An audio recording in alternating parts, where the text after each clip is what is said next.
Hello and welcome to a special interview for The Wire. Could it be the case that COVID 19 is not as infectious as we think?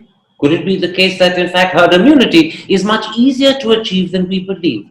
Those are two key questions I shall explore today with the director of the Indian Institute of Public Health in Gandhinagar, Dilip Mavlankar. Professor Mavlankar, let's start with the global literature review that you've conducted at the Indian Institute of Public Health at Gandhinagar.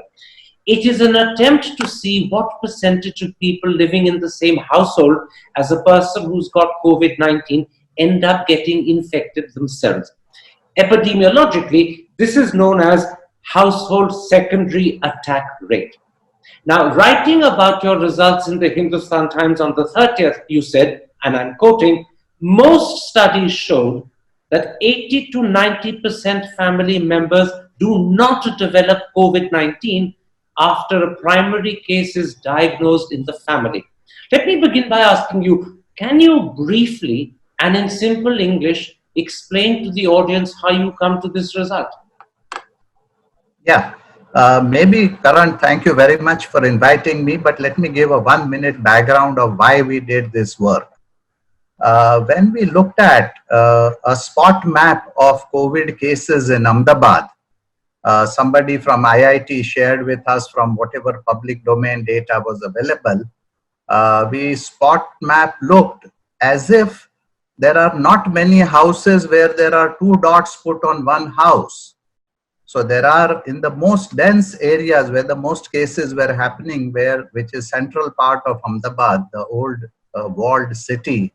Even when you zoom the map, you see there is one dot of one case put on one house, and then there is nobody nearby any other dot. And after a few houses or few lanes, there is another dot, and then the third dot some 300, 400 meters away.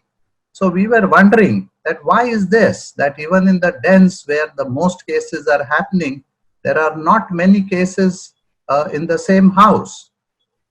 So we thought of thinking, and we talked about and talked to some people. They said, yes, there are some households which have many cases, some households have only one case and no other case. So that was the starting point of thinking about why and why not do a secondary literature review of what is the global experience of what is the household transmission of the cases. And this was April was the time when lockdown was there. So people were not moving about. So the large transmission was only should have happened in the home. So when we did this review, we looked at the published global literature. Of course, this review was done in June.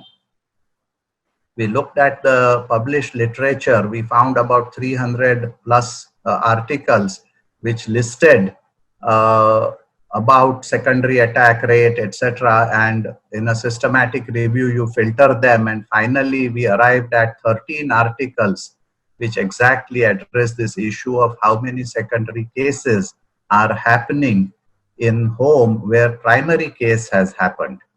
The idea was to see how infectious the disease is within the home. So that was the beginning of this work.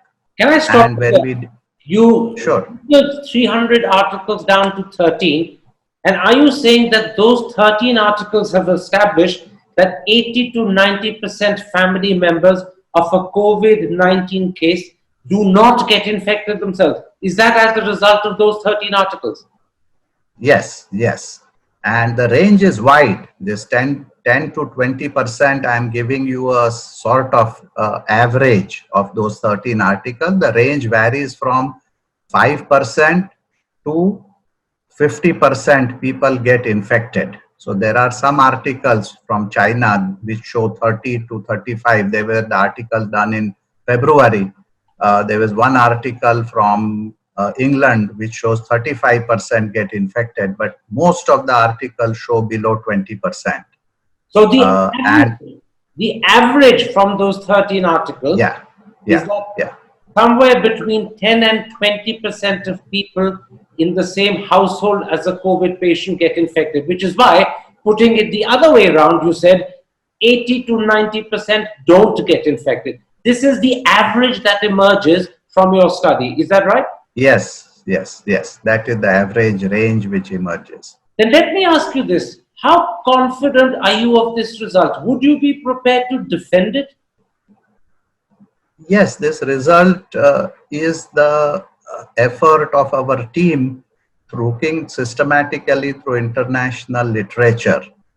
And this is based on published. Now, this is the best possible evidence, and it is now published in the journal, Quarterly Journal of Medicine, QJM, from Oxford, very recently, few days back.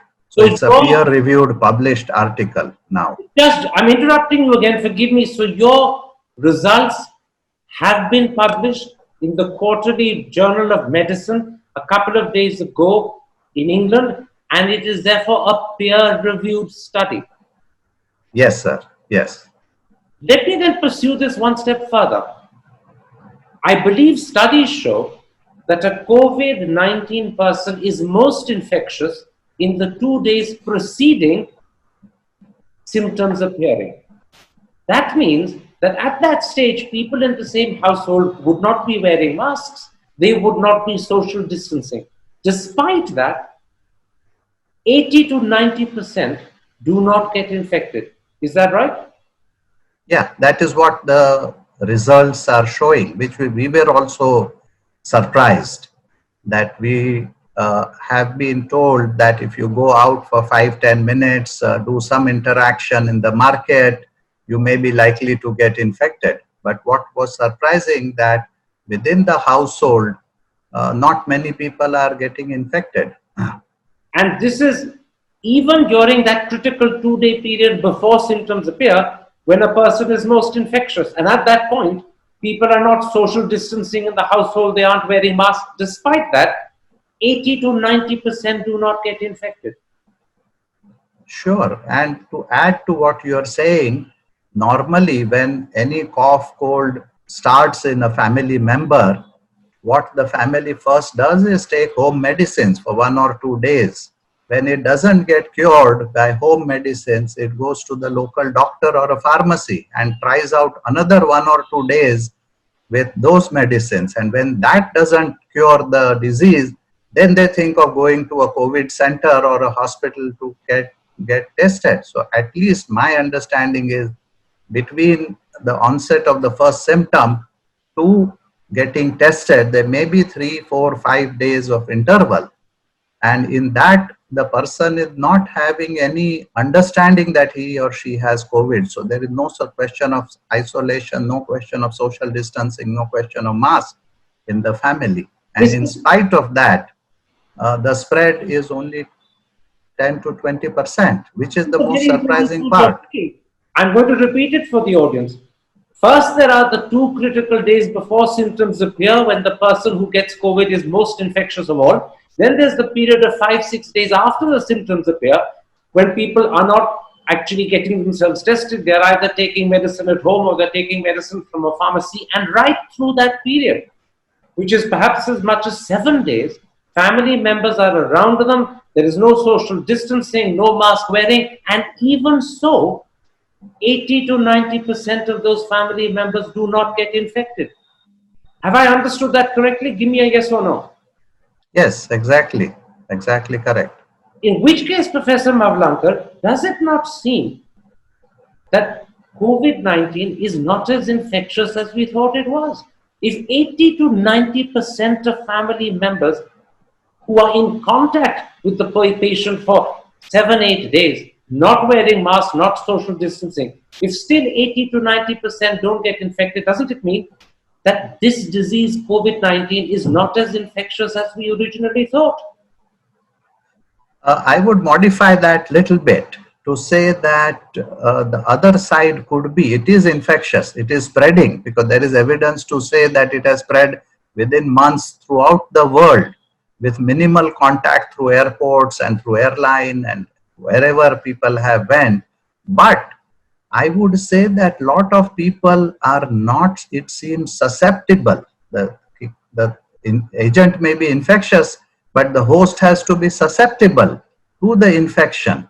Even in the household, just to elaborate that SAR, secondary attack rate, the concordance between the husband and the wife. Suppose a husband is infected, the chance of wife getting infected is also only for 45 to 65%. It is not 100%.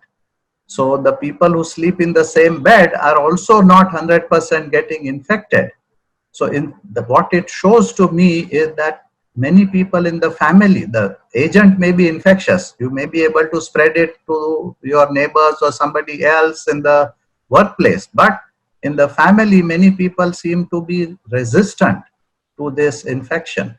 This is a very important distinction you're making. The disease may continue to be infectious, but a very large number of people are not susceptible to the infection. And that's a very important distinction, because that distinction echoes what Dr. Carl Friston, a neuroscientist at University College London, has proposed. He calls it immunological black matter, and he says basically up to 50% of our population are often not susceptible to a disease because of things like cross immunity and geographical isolation. In a very real sense, what you've established through your global literature review corroborates what Dr. Friston has been talking about. Yeah, so both seem to be complementing. So when we read Carl Friston's work, we were very excited because we were alone. We were feeling that how come this highly infectious disease is not, there is no evidence to show that it is not spreading in the population. It is spreading, but in the family it is not spreading. So when we saw Carl's work, we were excited, and we did interact with him and even organize his webinar to understand his theory fully. You know, this is very interesting because, as far as I can tell, yours is the first evidence on the ground that establishes some proof of his theory, which is why you dovetail together very well. But let me make one more point. You made a very important distinction, and I accept it's a very good distinction, that this disease is infectious, but a lot of people are not susceptible to the infection. But from a layman's point of view, it actually amounts to the same thing.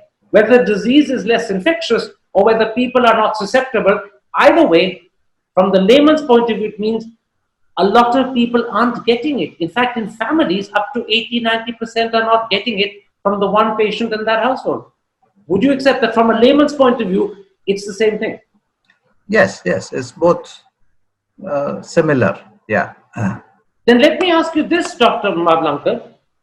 Given what you've established through your global literature review, and given what Dr. Friston has written about, do we need to rethink what we know about this virus?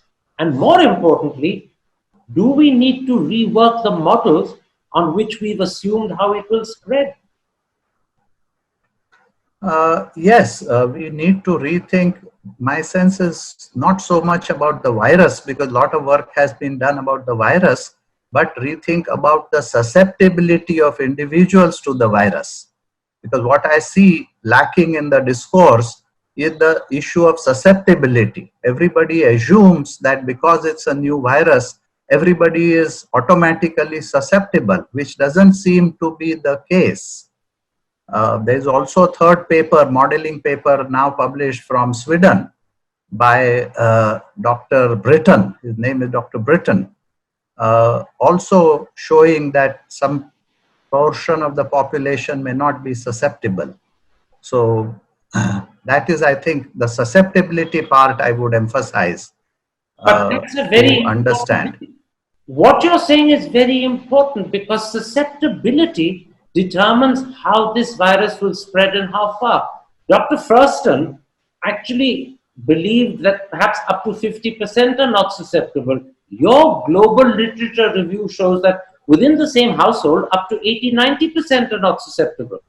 This is a very important finding, because it means a lot of us are a lot safer from this virus than we originally thought we would be. Yes, I think so. We need to relook at the assumption that everybody is susceptible to this virus.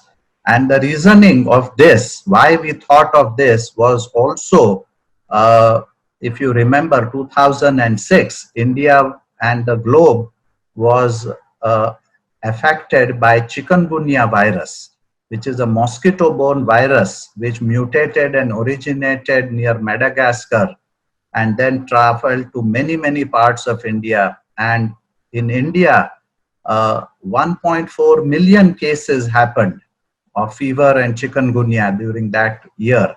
And thousands of deaths also were attributed to that.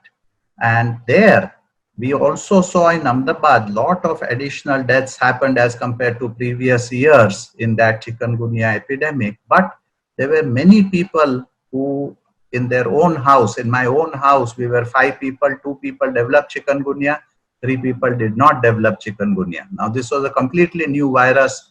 We cannot believe that the mosquitoes bit only the 2 people in the house and 3 people living in the same house were not bitten by the mosquito. But similar stories were there in many houses that 1 or 2 people got infected, badly affected, but not everybody was infected. Absolutely. So even in a new virus, we cannot assume that everybody is equally susceptible. In fact, the example you cited of chikungunya in 2006 in India corroborates what you're saying about COVID-19 in 2020. In both instances, a large number, 60%, to quote your own household, when chikungunya hit your home, did not get it. And as you say, the mosquito is ubiquitous. You can't assume it's only going to bite 1 or 2 people and not the other 8. And yet the other 8 don't get it. And this is the same thing happening again. The number of people who are not susceptible is a lot larger than we think. And that is the basis on which we are actually more safe from this virus, from COVID-19, than we originally thought. Am I right? Yeah, that is what our hypothesis is. It is a science, evolving science. We have to test it to ground level data from many, many places. Absolutely. But let me put one further point to you. What you and Dr. Thurston are talking about, to use his terminology, immunological black matter, actually also has huge implications for herd immunity. Let me take Delhi as an example. Recently, the ICMR has announced the results of a sero survey done in Delhi, and it turns out that 23% of the city has had the virus, probably almost entirely asymptomatically. Now, if in addition to that 23%, you add the 50% that are perhaps not susceptible, then arguably Delhi has reached herd immunity levels.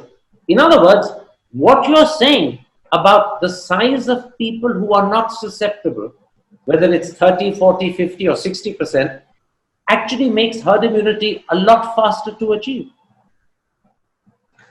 Yes, Delhi is a classical example, I think. With the zero surveillance data coming, we were just before that we were wondering why Delhi cases are coming down. Of course, they did a lot of efforts. I'm not saying government has not done. People have done a lot of efforts in most of the places. They have tried to understand, use mask, distancing, etc. But what it also shows that if you have seroprevalence of about 25% and the rates started coming down, that may mean that it lends some credence to this hypothesis that rest of the 50% may not be susceptible, and you are reaching about 75% of the susceptible, or 60-65% of the susceptible people which are covered. And the same thing when we saw the zero surveillance results of Ahmedabad, which are average of 17%. But in the central part of Ahmedabad, where the epidemic started the very first in early April and was the maximum, the zero surveillance, zero prevalence is 28%, 27, 28%. And there, if you see ward by ward or zone by zone, the epidemic is actually going down. The third recent evidence of this comes from probably Dharavi. Dharavi, the zero prevalence is 57%. and the new cases in Dharavi has dropped to 1 or 2 people every day, out of total of 2,500 cases or so which had happened. So I think there is some kind of evidence emerging.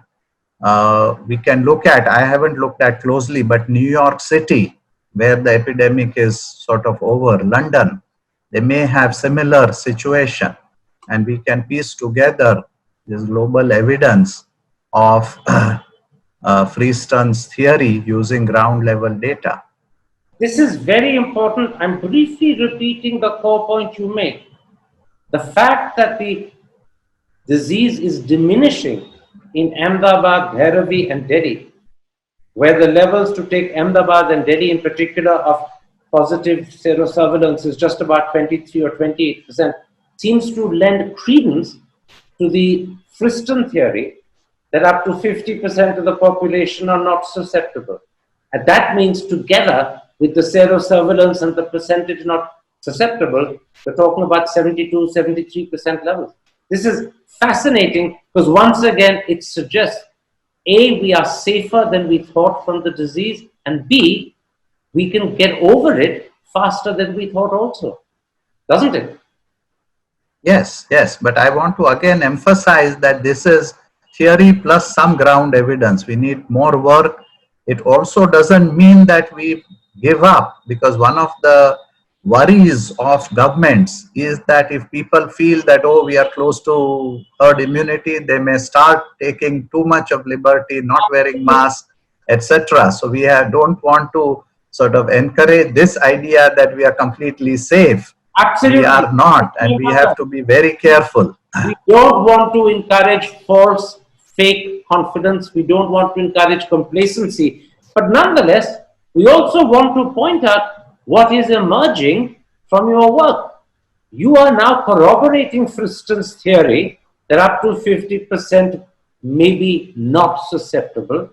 In fact, in your study, up to 80-90% of the same household were not susceptible. And that suggests, A, that we are safer, B, that we can get over this faster, and C, that herd immunity could be achieved quicker. These are still hypotheses where we need more work, but the initial work that you've done, I emphasize the word initial, suggests that it is being corroborated. One last point before I take a break. After your article appeared in the medical journal in Britain, have you been criticized? What sort of response have you got from fellow scientists? We haven't been criticized, but it has just appeared. So I'm sure criticism may be coming its way, or challenge, and which is good for science, that if people look at it, tear it apart, provide counter evidence, etc., and do more work. I was surprised that in the whole world, about 9,000-10,000 papers have been published on COVID in Lancet and many other journals. But on this topic of how much spread happens in the family, there are only 13 papers published. So not a lot of scientific attention has happened to intra-family sort of transfer of disease or transmission of disease. As you say, only 13 papers, so it's not a great volume of work that's been done, and hopefully you will encourage more work to happen. But you're also saying to me, you're not apprehensive, leave aside worried about being criticized. Yeah, sure. I must be criticized. Scientists appreciate criticism. We are not worried. The other data which is there in our paper, but it was not the main focus, and we are now doing a new set of systematic review of what is the chance of non-family contact of infection, because there are papers to see what happens in an office environment when one exposed person meets with other people.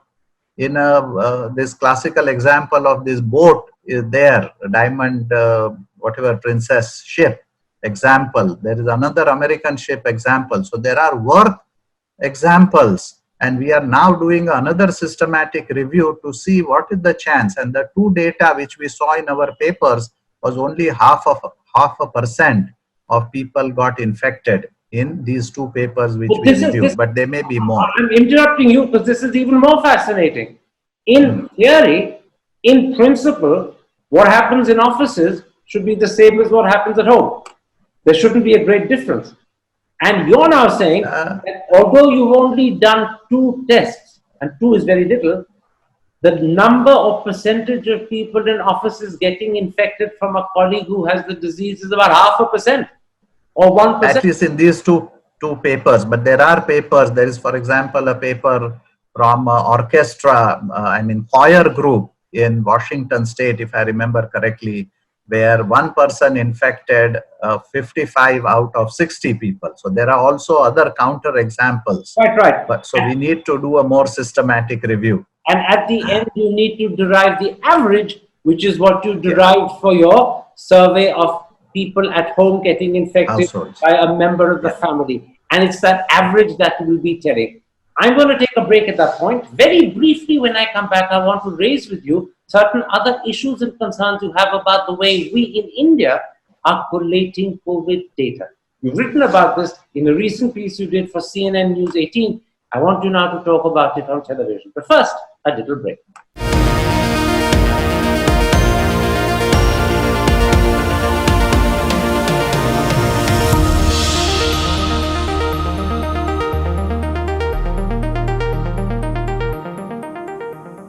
Welcome back to a special interview for The Wire. My guest is the director of the Indian Institute of Public Health in Gandhinagar, Professor Dilip Mavlankar. Professor Mavlankar, in a recent piece you've done for CNN News 18, you expressed concern about the way COVID data is being collated. The first concern you have is that you believe we are not fully reporting all COVID deaths. Can you quickly explain why you've come to that conclusion? What sort of deaths are we hiding? It's not a matter of hiding. What I feel is that India's death reporting system needs a lot of improvement, and we haven't paid attention to death registration, recording, its cause of death analysis, and proper analysis of the cause of deaths. So that is where we are lacking, and that is why it is possible that some of the deaths, especially in rural areas, may not be getting registered because of COVID. Can I interrupt? In your Yes. article for CNN News 18, you say there are a number of burials and cremations at various burial grounds and crematoriums which have shown to be much more than they were last year. In other words, there is an excess death rate which you can calculate from the number of burials and cremations taking place. And you believe they're not fully accounted for as COVID deaths? What I'm reporting in that newspaper article is reading from the newspaper articles. There has been newspaper articles from various places, from Indore, from other places where newspaper journalists have talked to burial ground people and crematorium people, and they have reported that more people are cremated than the previous year.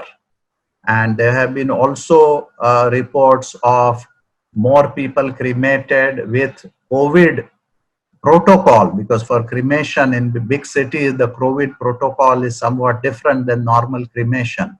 And those numbers don't match with the COVID death numbers. That's very clear. Let me raise a second concern that you have. You believe that COVID test results are not being properly reported. You say they should be categorized in 3-4 separate groups, which you identify as A, close contacts of patients, B, people who are occupationally exposed to patients such as doctors and nurses, C, high contact people such as grocery store staff and vegetable vendors, and D, ILI patients and SARI patients. Why is it important to categorize COVID tests in these 4 groups? Yeah, let me begin with the last one. Before any test is done, the normal procedure is you suspect a case and then only you do a test. You don't do a test of somebody walking on the road where you have no suspicion. So first, data to be reported is how many suspected cases of COVID did we find yesterday, of which how many did we test. Unfortunately, that is not being done. ILI, influenza-like illness, is the first suspicion in an epidemic, which is a patient who has fever, illness, cough, etc. You test them. So that is ILI group. Second is SARI. These are both WHO defined, it's not my invention. It is severe acute respiratory illness, which is ILI, or a respiratory illness which is so severe which needs hospital admission. So you report how many hospital admissions and of which how many respiratory and then how many you tested. So that is the major group which should be first reported. Second, as I said, the medical doctors or nurses or vegetable vendors are special groups which you want to see where the transmission is happening. It's not routinely done. It is for certain occupational groups you are doing special tests. The third is contact, household contacts. Till I think middle of April or early May, the protocol was to test all household contacts, whether with symptoms or without symptoms, which was later on changed to household contacts only with symptoms to be tested. So unless you break them down, if you lump everything together, it's giving not clear picture of where the transmission is happening, how many SARI and ILI cases are we getting, are these cases increasing or not increasing, etc. Now, you also point out, and in a sense, this is the third point you make, that analysis of data is not happening. I'm going to quote you. You write, except daily total and some basic rates, not much analysis seems to be happening. Very quickly, what sort of analysis is not happening? Yeah, this is, I must claim, this is my impression. I'm not privy to the analysis government must be doing, but at least it is not in the public domain. For example, the first thing in any epidemiological analysis we do is how many urban cases versus how many rural cases. We say, okay, 15 million, whatever cases have happened, 15 lakh cases have happened, but we can't say how many in urban and how many in rural, which is the first analysis. How many male, how many female. By age group is another category of analysis. So all of that analysis, because this whole issue of is children more susceptible, should the schools open, etc., depends on not total number of new cases, but how many children are getting affected. As children, the main source of infection. So analysis is meant for taking decisions. For example, in Ahmedabad, they took a decision to close down vegetable shops and grocery shops for 1 week based on their testing to see that this is a group which has high positivity and particular week, and that seems to be the reason for spread. So if you do detailed analysis and publicize it, you will have better steps you can take. Let me then end by coming to your conclusion. And again, I'm going to quote you. In India, the epidemic data is like a jigsaw puzzle with various pieces being held with various agencies, and no agency is putting all the pieces together to get the full picture. In other words, by not putting the pieces together, we are denying ourselves the benefit of the knowledge we have. That knowledge is there somewhere, but it's scattered amongst different agencies, and no one's bothered to put the jigsaw together. Yes, I feel so, because the data starts from local municipalities. The testing is done, the hospitalization data, how many people are on oxygen, how many beds are vacant, how many ventilators are vacant, are with the local municipal bodies. That data gets compiled in some form at the state level. The testing data is one agency, and the mortality data I'm understanding is with the other agencies. So we can't even calculate age-specific mortality rates. That what is the mortality rate in children, what is the mortality rate in adults, etc.